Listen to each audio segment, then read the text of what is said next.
적으로 가장 노른자의 땅이었습니다. 지도를 봐보시면 잘 안 보이실 수 있는데 여기 가나안 땅이 이스라엘 땅이고 이쪽은 아프리카고 이쪽은 서남아시아 이 바벨론 땅입니다.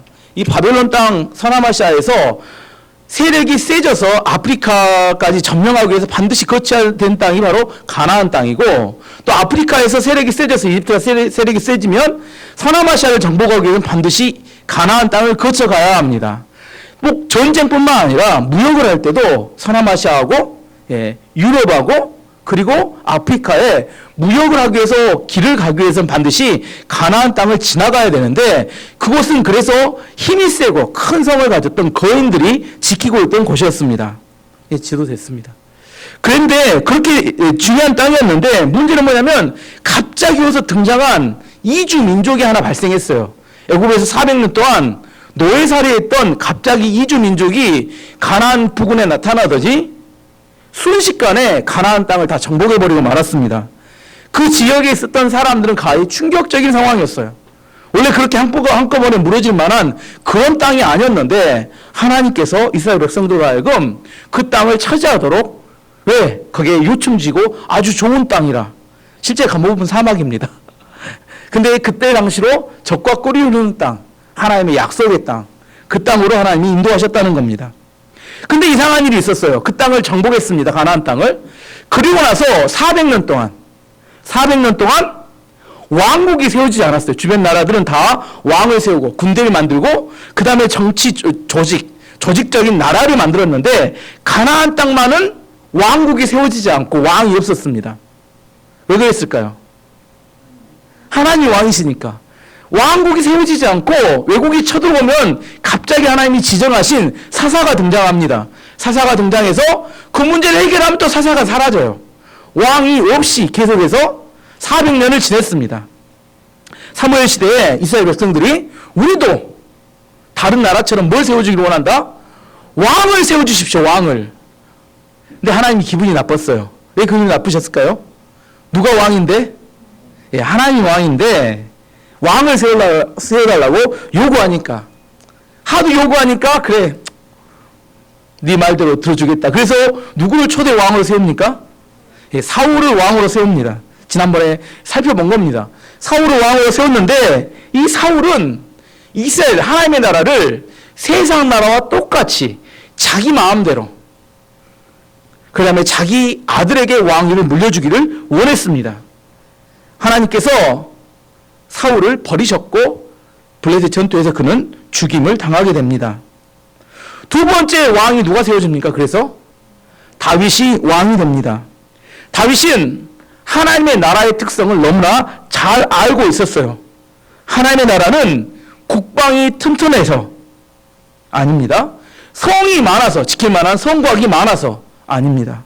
무역을 잘해서 잘 사는 나라가 아니라는 것을 알고 있었습니다.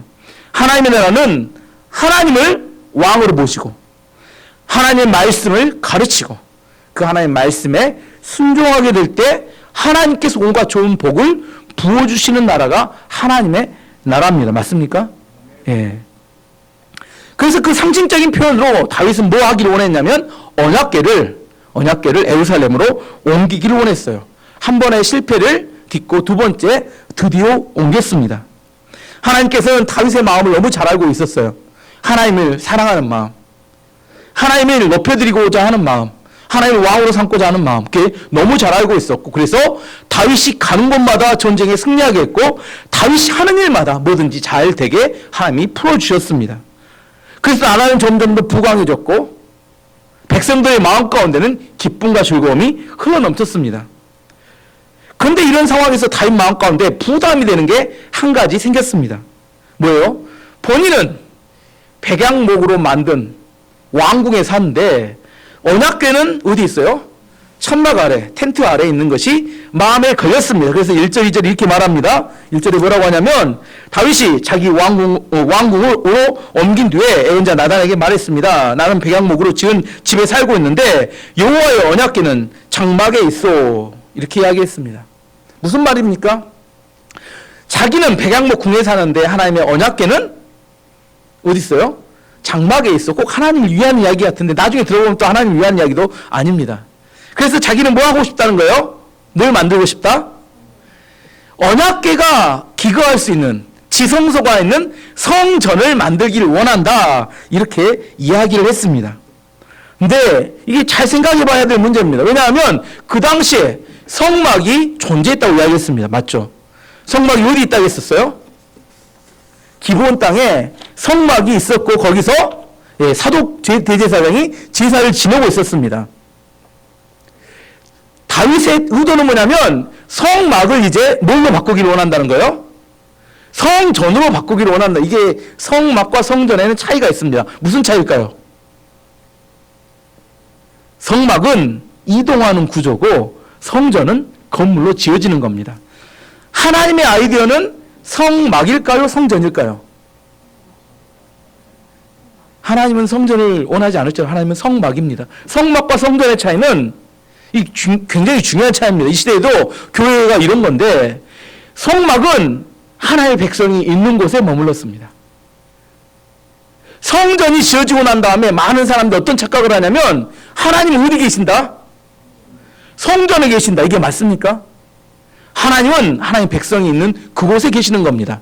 그래서 성막이 원래 훨씬 더 성경에 가까운 개념이었어요. 근데 다윗은 뭐 하기 원했어요? 이 성막을 성전으로 바꾸기를 원했습니다. 그리고 거기에 언약궤를 지성소에다 놓으면 참 좋겠다. 이렇게 생각했습니다. 오늘 5절 6절이 하나님의 뜻을 표현해주면 5절 6절이 뭐라고 하냐면 나는 이스라엘 백성을 이집트에서 이끌어낼 때 어떤 집에도 살지 않았다. 나는 지금까지 장막을 내 집으로 여기면서 옮겨 다녔다. 맞죠? 나는 계속해서 이스라엘 지파들과 함께 옮겨 다녔지만 한 번도 이스라엘 지도자들에게 백향목 집을 지어달라고 하지 않았다. 뭔 말 아시겠죠? 하나님은 성막의 개념이 훨씬 더 중요하다고 여기셨습니다. 자, 여기서 중요한 이야기는 하나님은 어디 계십니까? 성막에 계십니까? 성전에 계십니까? 이 시대 교회 안에 있습니까? 아닙니다. 하나님 백성들이 있는 그곳에 하나님이 있다. 이게 하나님의 계시는 곳입니다. 우리가 어느 곳에 있든지 교회에 있든지 집에 있든지 우리 직장에 있든지 우리가 눈을 감고 나의 하나님 부르면 그곳이 하나님의 임재가 있는 자리가 될 수 있습니다. 이게 원래 성전의 개념이기 때문에 다윗이 성전을 짓기 원한다 이렇게 이야기했을 때 많은 생각을 해보고 이걸 진행해야 되는데 다윗은 뭐 하기를 원했어요? 너무 하나님의 언약궤가 있는 게 초라해 있는 것이 안타까웠기 때문에 시작된 이야기였지만 하지만 하나님의 개념은 하나님의 아이디어는 성막이었음을 알아야 합니다. 오늘 성막에 대해서 좀 살펴보면 성막은 크게 세 부분으로 나눌 수 있습니다. 지도 보면 그림 보면 알겠지만 성막 바깥뜰에는 뭐가 있냐면 번제단이 있습니다. 번제단에서 뭐예요? 짐승을 태워서 드리는 번제단. 그리고 성소에는 분향단이 있습니다. 지성소에는 언약궤가 있고 다음 사진 보면 예. 이게 이제 성소입니다. 성소에 보면 이 분향단이 있는데 분향단에서는 기도하는 장소였고 지성소에는 언약궤가 있었습니다. 언약궤가. 크게 세 가지로 나누게 되면 이렇게 나눌 수 있습니다. 번제단에서는 짐승을 잡아 태우는 제사를 지냈고 그 다음에 성소에서는 분향단에서 기도가 있으며 안에 지성소에서는 1년에 한 번 대제사장이 들어가서 양과 염소의 피를 뿌려서 속죄 제사를 지냈던 제속죄일에 제사에 언약궤가 있었던 것이 지성소. 이게 세 가지 가장 큰 굉장히 많은데 심플하게 지금 말씀드리는 겁니다. 세 가지 중요한 개념이 있었습니다. 언약궤에 대해서 한번 살펴보려고 하겠습니다. 오늘 언약궤 한번 보여주세요. 다음 그림 4번 보면 언약궤는 네모 반듯한 상자를 말합니다. 이 언약궤는 그대로 놔두세요. 언약궤는 어떤 나무로 만들었을까요? 예, 성경에 보면 조각목이라고 나오는데 조각목은 우리나라 표현으로 하면 아카시아 나무입니다. 아카시아 나무는 우리나라에도 흔합니다. 아카시아 꽃 피는 나무들 있잖아요. 이스라엘 땅에는 굉장히 흔한 나무가 아카시아 나무 조각목이었습니다. 근데 이 나무의 특징은 뭐냐면 나무가 결이 좋지가 않아요. 그래서 상자를 만들기 불편합니다. 그 다음에 또 옹이가 많아. 아시죠? 옹이가 많으면 대패질이 어려워요. 그래서 굉장히 수고를 많이 해야지만이 상자를 만들 수 있는 그런 나무였습니다. 이 나무를 굉장히 수고 많이 해서 이 공을 들여가지고 상자를 만든 다음에 거기에 금을 발라서 도금하고 그 안에 뭘 넣어놓냐면 두 돌판, 제일 중요한 게, 세 가지 중에 제일 중요한 게 하나님의 말씀 기록된 두 돌판을 집어넣어놨습니다. 이 언약궤는 뭘 상징하냐면 이스라엘 백성들을 상징합니다. 이스라엘 백성들은 가나안 땅에, 팔레스타인 땅에 굉장히 흔하면서 굉장히 수고를 많이 해야지만이 쓰임받는, 누구랑 비슷하죠? 누구랑 비슷해요? 그냥 이게 쓰임받지 안 돼. 굉장히 많이 대폐지를 하고 이렇게 막 다듬어야 되고, 그 마음 가운데 뭘 담아야 돼요? 하나님의 말씀을 담아야 돼요. 두 돌판을 놨듯이. 그리고 거기에 뭐가 있어야 돼요? 하나님과 하나가 되는 금이 칠해져야 돼요. 그래서 언약궤는 사실 이스라엘 백성들을 상징하는 내용입니다. 그리고 언약궤 위에는 뭐가 있어요? 두 천사가 있습니다. 두 천사가 이렇게 있잖아요. 두 천사가 있습니다. 이 두 천사 중에서 이 두 천사 사이가 있는데, 이 법궤의 위편에 있는, 위쪽에 있는 이렇게 천사 사이를 뭐라고 하냐면 속죄소라고도 하고 시은소라고도 합니다. 시은소는 은혜가 부어지는 장소를 시은소라고 하고, 속죄소는 죄가 속해지는 장소인데, 이 두 천사 사이를 시은소 속죄소 합니다. 무슨 의미냐면 대제사장이, 됐습니다. 이게 대제사장이 1년에 한 번 대속죄일에 7월 10일 날 어린 양의 피를 가지고 지성소에 들어가서 속죄소, 아까 말하는 그 두 천사 사이에 양과 염소의 피를 뿌리면 속죄가 선언되는 그런 장소가 바로, 하나님의 속죄가 선언된 장소가 바로 법궤 위쪽에 있는 두 천사 사이였다, 그렇게 이야기할 수 있습니다. 대제사장이 속죄하는 장소가 이 언약궤 법궤였습니다. 또 하나, 모세는 광야에 있을 때 이 천사들 사이에서 하나님의 음성을 들었어요. 그가 성막에 가서 하나님의 음성을 들을 때 이 두 천사 사이에서 하나님의 말씀을 들었다고 합니다. 여호수아는 이 언약궤를 어떻게 사용했냐면, 여호수아는 뭐 할 때 사용했냐면 전쟁하러 나갈 때 이 언약궤를 들고 나갔어요. 여호수아는 대표적인 전쟁이 여리고성 전쟁. 여리고성은 어떻게 전쟁해요? 7일 동안 돌았죠, 여리고성을. 근데 가장 먼저 무엇이 전진에 나갑니까? 언약궤를 맨 제사장들이 그 행진에 제일 선두에 서게 됩니다. 언약궤를 메고 나갔을 때 그 여리고성이 무너졌습니다. 그리고 요단강을 건널 때 가장 앞에 언약궤를 맨 제사장들이 요단강을 건널 때 물이 갈라졌어요. 그래서 여호수아는 전쟁을 할 때 언약궤를 사용해서 전쟁을 했습니다. 다윗은 뭐 할 때 사용했어요? 다윗은 이스라엘의 왕은 하나님이시다는 것을 상징적으로 보여주기 위해서 예루살렘으로 언약궤를 옮겼습니다. 사실 이것은 정치적 의미로 다윗은 사용했다, 이렇게 이야기할 수 있습니다. 시대마다 언약궤의 쓰임새가 다른 걸 제가 설명드렸는데, 어떻게 달라졌어요, 용도가? 대제사장들에게는 속죄의 의미였고, 모세에게는 하나님의 음성을 듣는 장소였고, 여호수아는 전쟁 승리를 위해서 언약궤를 사용했고, 다윗은 하나님이 왕이시라는 정치적인 의미로 언약궤를 사용했습니다. 시대마다 언약궤의 쓰임새가 달랐습니다. 다윗은 하나님의 성전을 건축하기를 원한다. 이 마음에 다윗의 어떤 마음이 있냐면 하나님을 정말 가까이 하기 원하는 그런 마음이 있었습니다. 다윗이 보니까 어떻겠어요? 다윗의 평생을 보니까 하나님으로부터 자기가 가지고 있는 누리는 모든 복이 오는 것을 다윗은 깨달았어요. 그래서 어떻게 하기를 원했어요? 할 수만 있으면 언약궤를 자기 왕 옆으로 옮기기를 원했습니다. 옮겨놓고 나니까 뭐예요? 약간 두 가지 의도가 있다겠죠? 하나님 언약궤가 천막 아래에 있으니까 너무 안쓰럽다는 마음 하나, 아예 기분에 있는 뭐까지 옮겨와야 되겠다?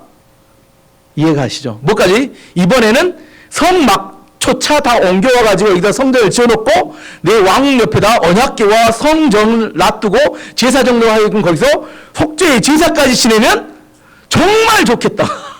그럼 어떻게 되겠다? 하나님이 더 많은 복을 나에게 부어주시지 않겠느냐. 아시겠죠? 이게 영적인 지혜입니다. 다윗이 그동안 살아보니까 하나님을 가까이 하면 할수록 하나님 더 많이 복을 주시다는 겁니다.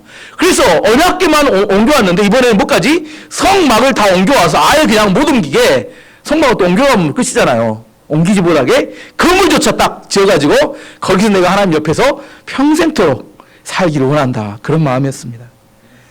머리가 참 좋은 사람입니다. 영적으로 지혜가 뛰어난 사람이에요. 양이 가장 행복하게 사는 방법은 무엇일까요? 제가 여러 번 이야기했습니다. 양이 목자 옆에 있는 겁니다. 목자 옆에. 이해가 되시죠? 시편 23편 1절 2절에 말합니다. 여호와는 나의 목자이시니 내가 부족함이 없으리로다. 그가 나를 푸른 풀밭에 누이시며 쉴 만한 물가로 인도하시는도다.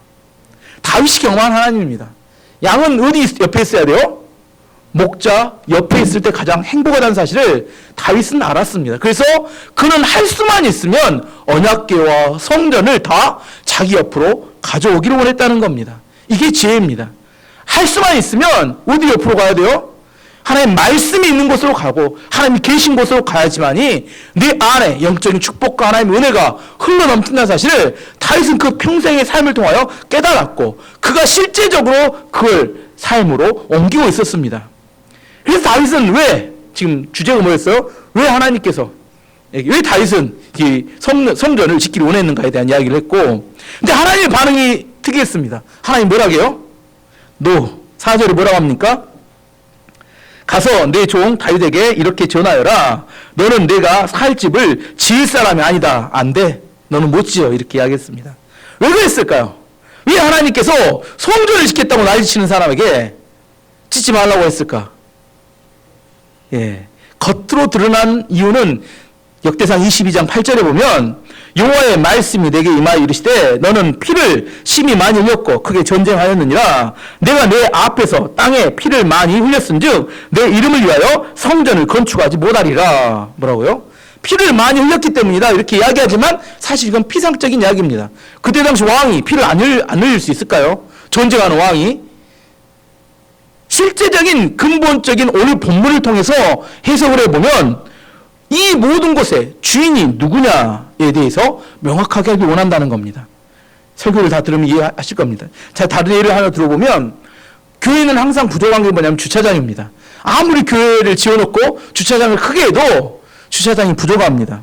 어떤 교회 옆에 우리 교회처럼 이 건물 그 옆에 있는 건물이 주말에는 비어 있어서 뒤에 있는 주차장이 있는 건물이 있었다고 합니다. 우리 주인이 바뀐다고 우리는 못 쓰게 했는데 그런 주차장이 있었습니다. 주차장 주인이 교회를 찾아와서 이렇게 이야기했습니다. 뭐라고 했냐면 어차피 우리는 주일날 사용하지 않으니까 주일에는 교회에서 주차장을 사용하십시오. 하지만 단 한 가지 조건이 있습니다. 52주 중에서 51주는 마음대로 사용하십시오. 하지만 52번째 주에는 문을 닫고 잠그겠습니다. 교회에서 이상하자 목사님이 왜 한 주는 사용 못합니까? 그랬더니 뭐라고 했냐면 주인이 그래야 내가 주인인 줄 알죠. 어떤 개념이냐면 선악과의 개념입니다. 하나님의 에덴 동산을 만들어 놨어요. 아담과 하에게 다 니네 마음대로 먹으라 했는데 하나님이 딱 하나 먹지 못하게 만들어 놓은 게 뭐예요?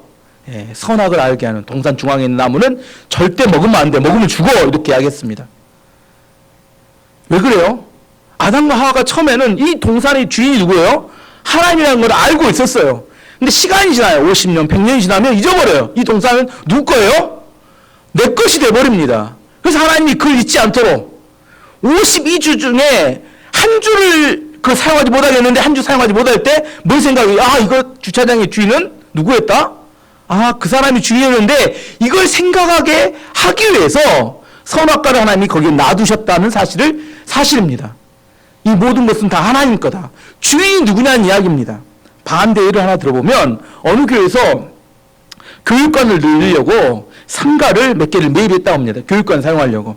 근데 상가를 이렇게 모아서 사용하려고 했는데 건축이 진행이 안 돼서 한 1년 정도 비워놓은 채로 지냈다고 합니다. 그래서 1년 비워놓으니까 건축이 당장 안 될 것 같아서 교회에서 혹시 필요하신 분들이 있으면 그 상가를 사용하도록 그렇게 허용해줬다는 거, 무료로 빌려줬다고 합니다. 7년이 지나서 교회가 이제 교육관을 지을 준비가 돼서 교육관을 지어야 되니까 이제 쓰신 분들이 좀 비워줬으면 좋겠습니다. 이렇게 이야기했다는 겁니다. 근데 공짜로 쓰시던 분들이 비워주지 않고 함께 연대해서 교회 앞에 와서 피켓을 들고 데모를 시작했어요. 교회가 약자들을 이렇게 쫓아내도 되느냐? 어떻게 생각하세요? 교회는 엄청난 스트레스를 받았고 너무너무 힘들어서 결국에 5억을 주고 그분들을 내보냈다고 합니다. 인간이 얼마나 악한지 아시겠죠? 자기 것이 아닌데 7년 만에 어떻게 된 거예요? 이거 원래 자기 것인 것처럼 생각이 바뀌었다는 겁니다. 그래서 호의가 계속되면 권리인들 착각한다 이런 이야기가 나온 겁니다. 이제 오늘 본문으로 돌아가서 제 이야기를 한 이유를 설명해 보겠습니다. 당시 고대 사회에서 전쟁, 당시 고대 사회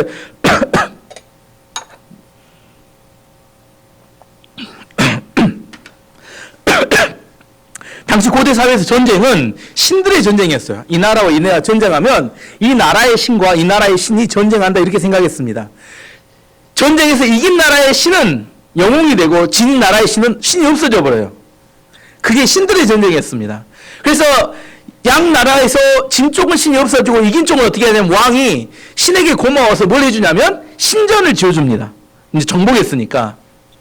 만약 다윗이 하나님 위해서 성전을 지으면 주변의 나라들은 어떻게 생각하냐면 다윗이 신이 도와준 것에 고마워서 호의를 베풀어서 신을 위해서 성전을 지어줬다 이렇게 생각하게 된다는 겁니다.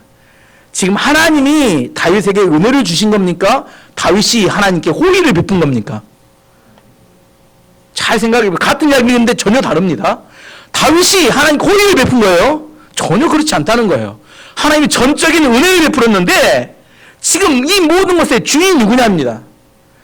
하나님의 성전을 누가 지을까요? 사람이 지을까요? 하나님이 지으실까요? 하나님이 지으십니다. 하나님의 성전은. 다윗이 짓기를 원했어요. 그래서 하나님 아니 너 아니야. 네 아들이 지을 거다. 모든 주도권은 누구에게 됐어요? 하나님이 복을 주고 하나님이 은혜를 주고 하나님 모든 물자를 다 축복으로 주신 다음에 그것 가지고 지으라는 건데 사람이 착각이 온다는 겁니다. 마치 자기 것 같고 하나님께 호의를 베푸듯이 그렇게 뭐 생색을 내려고 한다는 겁니다. 우리가 헌금할 때 조심해야 될 부분입니다. 하나님 주신 걸 갖고 헌금하면서 자기 걸 갖고 하나님께 드리는 것처럼 착각에 빠질 수 있어요. 과연 주인이 누구냐? 이게 지금 중요한 문제라는 겁니다. 그래서 다윗은 하나님께서 뭐 하기 위해서 분명하게 위해서 이 모든 것의 주인은 하나님이라는 사실을 알도록 하기 위해서 그에게 하지 못하도록 멈추게 하셨습니다. 다윗은 성전 건축을 못했어요. 근데 우리 교회는 했습니다. 우리 교회 좀 더 나은 것 같아요. 제가 생각해 봤습니다. 우리 교회는 교회를 지었으니까 우리 교회가 좀 더 나은 것 같아요. 그래서 지금 생각해 보면 우리가 한 게 아니라 하나님이 허용해 주셨구나 그런 생각을 합니다. 성전 건축의 은혜는 다윗보다 우리가 낫구나. 아닌가요? 어쨌든 하나님이 다윗이 성전 건축하는 것을 거절하셨습니다. 근데 하나님이 또 특이하십니다. 오늘 본문을 보면 성전 건축을 거절하니까 다윗은 어떻게 생각해야 돼요? 하나님 화나신 건가? 나에게 뭐 섭섭한 게 있는가? 이렇게 생각할 수 있잖아요. 근데 성전 건축을 멈추게 하신 다음에 어마어마한 축복을 다윗에게 약속해 줍니다. 앞뒤가 맞지 않는데 7절부터 14절까지 하나님께서 다윗에게 어떤 약속을 해준 걸 살펴보면 다시 옛날 이야기를 합니다. 너는 내 종 다윗에게 전하여라. 나는 내가 양떼를 따라다니며 돌볼 때 목자였을 때 너를 내 백성 이스라엘의 지도자 왕으로 세웠다 이야기하고 8절에 보면 나는 내가 어디로 가든지 너와 함께 있었고 너를 위해 내 원수들을 물리쳐 주었다. 과거에 하나님 하신 일에 대한 이야기하면서 이제 앞으로 어떻게 할 일일 것인가에 대한 이야기하는데 첫 번째는 앞으로 나는 내 이름을 이 땅의 위대한 사람들의 이름처럼 위대하게 해줄 것이다. 다윗에게 첫 번째 약속은 내가 내 이름이 명성이 이 땅에서 위대한 사람이 될 것이다. 얼마나 위대해졌으면 몇천 년 3,500년이 지나 우리도 알고 있어요. 다윗이 얼마나 위대한지. 오늘 또 제가 다윗의 위대성에 설명하잖아요. 10절에 보면 두 번째 내가 사사들을 세웠을 때 너희를 계속해서 괴롭히는 악한 나라와 너의 모든 원수를 물리쳐 주겠다. 두 번째 뭐냐면 내가 너희를 물리쳤던 너희를 괴롭혀왔던 모든 원수와 대적들을 다 없애주겠다. 뭐한 이야기예요? 내가 너네 원수를 갚아주겠다. 그동안 삼일친 거 있지 원수는 우리가 갚는 게 아닙니다. 원수 누가 갚으세요? 하나님이 원수를 처리하십니다. 하나님이 다윗에게 뭐냐면 네가 사무치게 내 힘들었던 그 원수 여러분도 지금 눈 감으면 생각나는 사람들 있잖아요. 예, 우리를 괴롭힌 사람들 누가 처리해서요? 하나님이 처리해 주겠다. 얼마나 시원하겠습니까? 정말 내가 뭐 칼 들고 이렇게 난리 부르고 싶은데 하나님 그 사람 처리해 주겠다는 겁니다. 10절 후반절에 보면 이제는 내가 선언한다. 내 뒤를 이어 내 자손을 이스라엘 왕으로 세울 것이다. 내 아들이 왕이 될 것이다. 이게 다윗의 축복에 의해서 다윗 후손에 대한 축복인데 얼마나 좋겠어요. 어떤 사람은 이 땅에서 이렇게 부자로 살고 사실로 성공했어요. 근데 아들들이 이렇게 막나이들이 돼가지고 정말 힘들어하는 사람이 있습니다. 근데 다윗은 그 당시에 모든 축복뿐만 아니라 이 아들의 축복까지 줍니다. 내 아들 중에서 누구는 사울은 제 아들을 왕으로 삼고 싶었지 못했잖아요. 하지만 하나님이 약속합니다. 내 아들 중에서 왕이 될 것이다. 그리고 12절에 보면 그러면 그가 나를 위해 성전을 질 것이며 네 아들 중에 하나가 솔로몬이죠. 왕 성전을 짓고 그 다음에 나는 그의 집안이 나라를 영원히 다스릴 수 있게 하겠다. 14절에 좀 더 자세히 이야기하는데요. 내 집과 나라를 그에게 영원히 맡기겠고 그의 왕자를 영원토록 없애지 않을 것이다.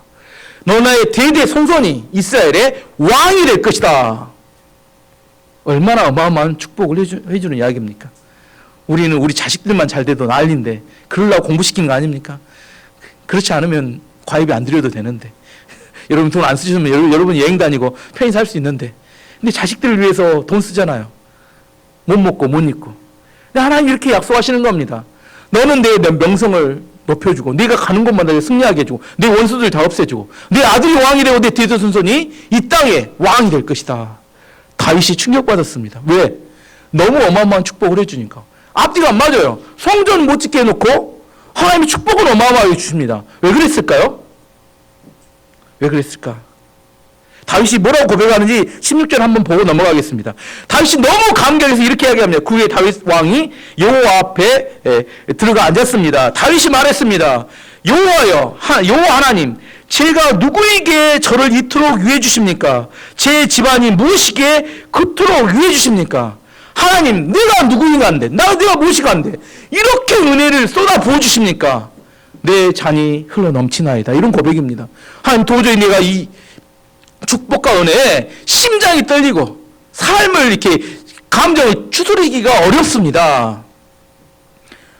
하나님, 왜 그랬을까요? 성전 못 짓게 해놓고, 축복을 어마어마하게 부어주고. 다윗은 이렇게 생각했어요. 우리 생각은 비슷합니다. 내가 성전을 건축해 하면 어떻게 해요? 하나님이 성전 건축 때문에 복 줄 거라 이렇게 생각 일반적으로 하잖아요. 내가 뭘 하면 하나님이 복 주고 내가 새벽기도 열심히 하면 내가 복 주고 내가 헌금을 열심히 하면 복 주고 하나님이 아니라는 거예요. 나는 네 마음을 안다는 거예요. 네가 왜 그렇게 말했니? 네가 성전을 건축하지는 않지만 네 마음을 충분히 안다는 겁니다. 네가 나를 왕으로 삼기 원한다는 마음을 안다는 겁니다. 그래서 내가 그 마음 때문에 네가 감당하기도 어려울 만큼 그렇게 많은 축복을 해주는데 그 이유는 내가 성전을 건축했기 때문이 아니라 내가 나를 왕으로 모시고 내 말에 순종했기 때문에 내게 복을 보여준다 이렇게 이야기하시는 겁니다. 반대로 예를 들어보면 분명하게 이해할 수 있습니다. 성전을 건축했던 왕이 있어요. 누가 건축했어요? 솔로몬 성전 건축했습니다. 하지만 나중에 나이 들어서 자기 아내들 때문에 뭘 건축해요? 우상의 신전도 건축합니다. 우상에게 또 절까지 해요. 하나님이 나중에 솔로몬의 죄로 인해서 나라를 양쪽으로 나누게 되죠. 성전 건축하느냐 건축하지 않느냐 이게 중요할까요? 아니, 아시겠죠? 성전을 건축했다고 복을 주시는 게 아니라 하나님 그 마음의 중심에 하나님을 왕으로 모시느냐 이게 중요하다는 겁니다. 왜 다윗에게 성전 건축하지 말도록 했느냐? 성전 건축이 중요한 게 아니라 그의 마음 가운데 하나님을 왕으로 모시는지 누가 주인인지 이게 지금 중요한 겁니다. 하나님께서 우리 가운데 하지 마! 그러면 어떻게 하면 돼요? 안 하면 됩니다.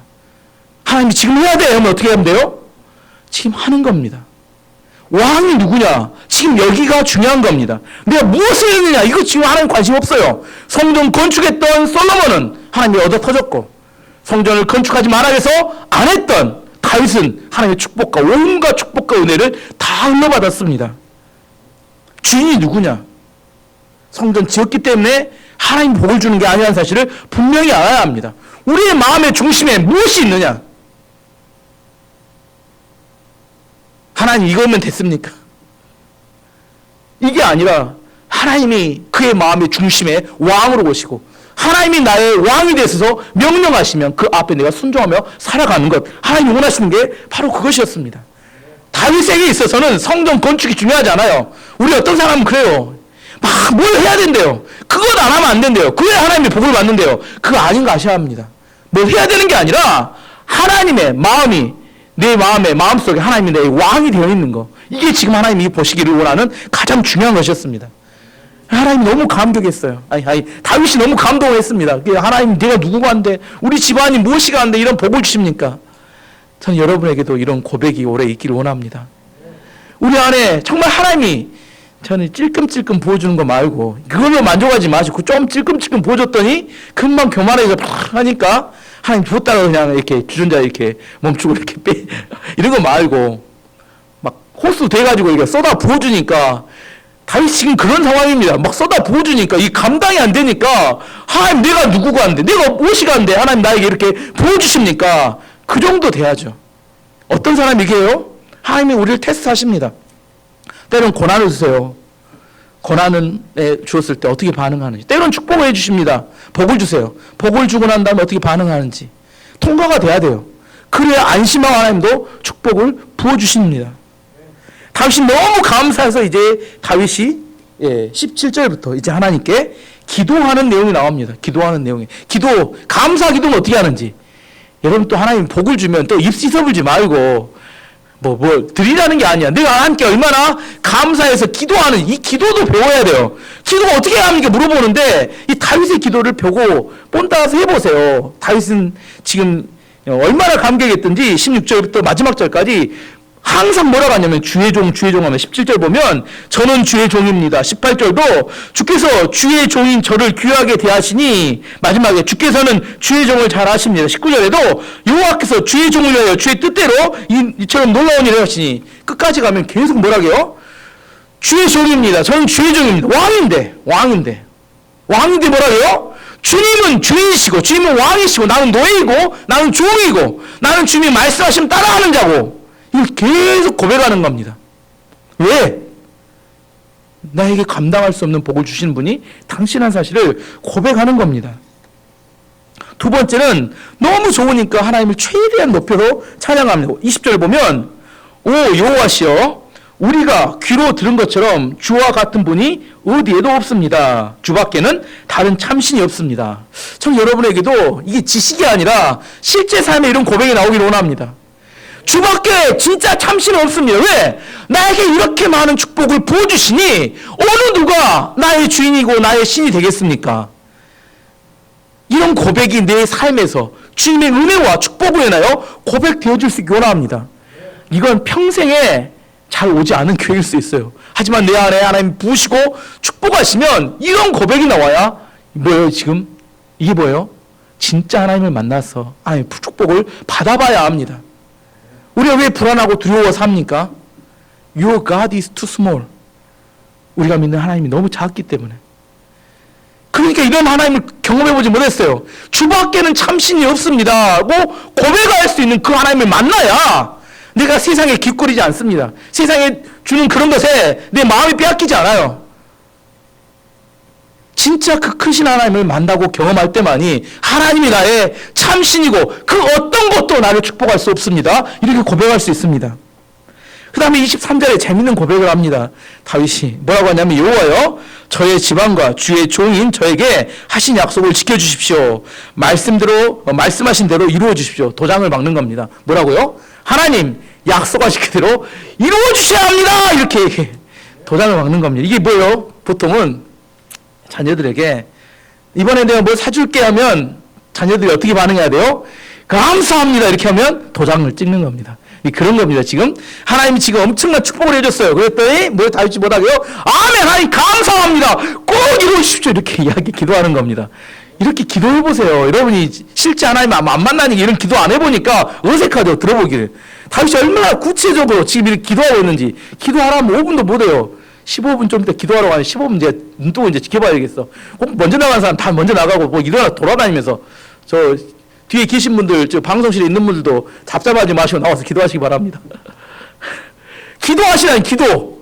시간 정해서 15분 이상 동안 기도하세요. 어떻게 기도할지 모르면 이거라도 놓고 펴두고 그냥 읽으세요. 마지막 그의 기도는 뭐냐면 27절입니다. 주께서 저희 집안에 복을 주시고 기뻐하셨습니다. 여호와여 주께서 복을 주셨으니 이 복을 영원히 누리겠습니다. 이게 마지막 화명점정입니다. 뭐라고요? 하나님이 이것을 우리에게 주셨으니 내가 이 복을 누리겠습니다. 누리는 데까지 가야 진짜 믿음입니다. 아내와 남편이 있어요. 남편이 가장 바라는 아내는 어떤 아내냐면 내 그늘 안에서 내가 주는 것을 통해서 만족하는 아내를 가장 바랍니다. 이해하실랑가 모르겠어요. 당신 말고 난 드라마도 있어야 되고, 당신 말고 친구도 있어야 되고, 당신 말고 유튜브도 있어야 되고, 당신 말고 이웃집 아저씨는 아니겠죠. 당신 말고 다른 걸로 나는 만족할 어떤 것이 있다고 생각하면 기분이 나빠요, 남자들은.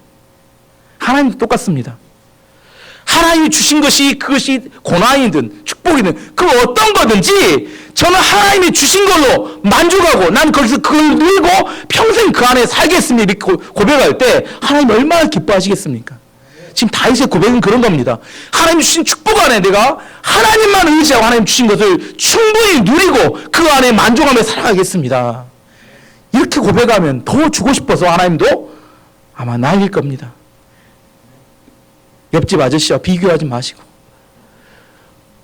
하나님 나에게 주신 하나님이 나에게 보여주신 하나님의 축복과 은혜가 너무 좋아서 나는 거기에 평생 그것만 누리고 살기 원합니다. 이 하나님의 약속이 믿어진 사람만이 이렇게 고백할 수 있습니다. 하나님 약속을 쭉 해줬어요. 그런데 그 믿음이 없어. 그러면 내 것이 아닙니다. 은행에 100억이 있어도 찾지 못하면 아무 의미가 없는 거와 똑같습니다. 하나님이 약속을 보여주니까 다윗은 지금 고백하면 지금 이루어진 게 아닙니다. 다윗이 하나님 약속해 줬다고 그날 이루어진 게 아닌데 다윗은 그걸 듣자마자 지금 감사의 고백과 기도를 쭉 일사천리로 하고 있는 겁니다. 도장까지 찍고 내가 그거에 뭐 걸고 막 난리를 치는 겁니다. 왜 그래요? 그건 믿으니까 가능한 겁니다. 믿을 수 있는 사람, 하나님의 약속을 신격적으로 믿는 사람은 그것에 믿음으로 받아들이고 그에 반응합니다. 그러고 나면 불면증이 사라져요. 두 팔 벗고 잘 수 있어요. 왜 그러냐면 그 중간은 어떻게 하든지 상관없어요. 마지막에 하나님이 언젠가는 이것을 이루실 걸 믿기 때문입니다. 그게 올해 약속의 말씀입니다. 시편 117편 1절 2절 말씀. 여호와께서 집을 세우지 아니하시면 세우는 자의 수고가 헛되며 여호와께서 성을 지키지 아니하시면 파수꾼이 가슴을 깨있음이 헛되도다. 아시겠죠? 그러므로 그러므로 여호와께서 그 사랑하신 자에게 잠을 주시는도다. 믿어지면 잠이 오고 안 믿어지면 저녁 내 고민하게 되어 있습니다. 다윗은 하나님이 주신 약속이 있었습니다. 그 약속을 줄 때 어떻게 반응했어요? 감사의 기도를 구구절절히, 여러분 자세히 읽어보세요. 제가 다 읽지는 못했지만 너무 감격해서 감동이 돼서 그가 고백하는 고백에 이렇게 찬양이 나옵니다. 우리 안에 그런 인생이 되기 원합니다. 하나님의 약속을 붙들고 그것을 붙들었기 때문에 하나님께 감사함으로 기도함을 통하여 승리하고 열매 맺는 여러분이 되기를 원합니다. 자, 이제 오늘 말씀의 결론을 맺도록 하겠습니다. 하나님이 왜 다윗에게 성전 건축을 하지 못하도록 했습니까? 왜 그랬어요? 주인이 누구냐? 주인이 누구냐입니다. 성전 건축하냐 건축하지 않느냐 이게 중요한 게 아니라 주인이 누구냐, 주권자가 누구냐. 오늘도 우리 안에 우리 하나님이 내 마음에 왕이 되셔야 합니다. 주인이 되셔야 합니다. 하나님이 가라고 하면 가는 거고 멈추라고 하면 멈춰야 합니다. 그렇게 할 때 하나님께서 우리의 모든 축복과 나머지 우리의 인생을 책임지십니다. 저는 우리 교회가 이 하나님을 왕으로 모시고 하나님의 말씀대로 승리하는 믿음의 교회가 되기를 원합니다. 이 시간 같이 함께 기도하겠습니다.